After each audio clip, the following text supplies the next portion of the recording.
আসসালামু আলাইকুম। প্রিয় বন্ধুরা, আপনাদেরকে খুবই গুরুত্বপূর্ণ একটি বিষয় শেয়ার করব। এই যে গাভীটি দেখতেছেন, এটা এখন একটি মেয়ে বাচ্চা জন্ম নিছে। মাশাআল্লাহ খুবই সুস্থ বাচ্চা এবং মা দুজনেই সুস্থ।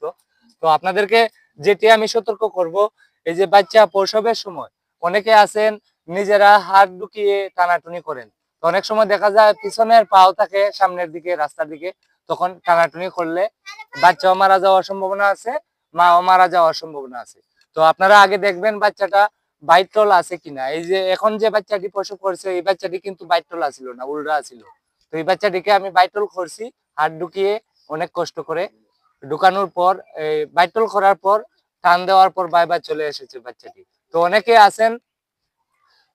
আছেন নিজেরা করেন, টানাটানি করেন, পিছনের পাও টানাটানি করেন। পিছনের পাও টানাটানি করার জন্য আপনার বাচ্চারও সমস্যা হয়, গাভীরও সমস্যা হয়। আর একটা জিনিস খুবই গুরুত্বপূর্ণ, যেটি হলে আপনার গাভী মারা যাওয়ার সম্ভাবনা অনেক বেশি।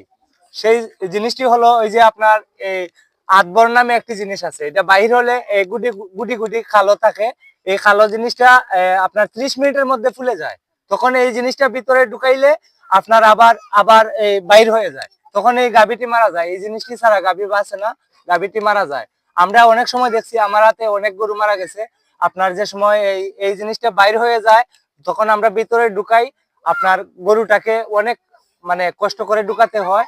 ঢুকানোর পর দেখা যায় এটা সেলাই দিয়ে রাখলেও, রাস্তাটা সেলাই দিয়ে রাখলেও পরে আবার সেলাই পেটে বাহির হয়ে যায়। তো আপনারা এই জিনিসটা খুবই সতর্ক থাকবেন। আর সঙ্গে সঙ্গে ডাক্তারকে ফোন দিবেন।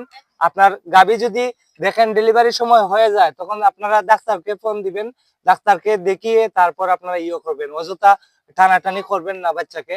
অনেক সময় দুর্ঘটনা হয়।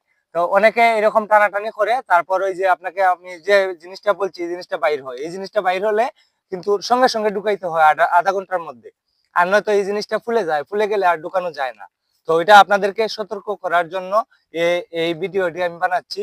আপনারা দেখবেন, নিজেরা দেখবেন এবং অন্যদেরকে এটা দেখার সুযোগ করে দিবেন, ইনশাআল্লাহ শেয়ার করে দিবেন, যাতে অনেকে এটা সতর্ক হয়। কারণ এই গরুগুলা যারা আমরা লালন পালন করি, আমরা এই অনেক ভাইয়েরা আছে কৃষক, অসহায় মানুষ, গরিব মানুষ, ওনারা 2টা 4টা গরু লালন পালন করেন, লালন পালন করে ওনাদের জীবিকা নির্বাহ করেন।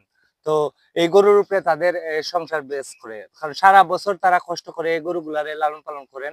আর এই নিজের সামান্য ভুলের জন্য গরুগুলা মারা যায়। তো এই জিনিসটা যাতে অনেকে না করেন তার জন্য আমি সতর্ক করে দিচ্ছি। আপনারা এই যে জিনিসটা বাইর হবে, এই জিনিসটা যদি বাইর হয়, বাহির হওয়ার আগে আপনারা যদি দেখেন ডেলিভারির সময় হয়ে গেছে, তখন আপনারা ডাক্তারকে ফোন দিবেন। ফোন দেওয়ার পর ডাক্তার এনে দেখাইয়া তারপরে আপনারা করবেন, হাত দিবেন। নিজেরা হাত দিবেন না দয়া করে। সবাই ভালো থাকেন। আসসালামু আলাইকুম।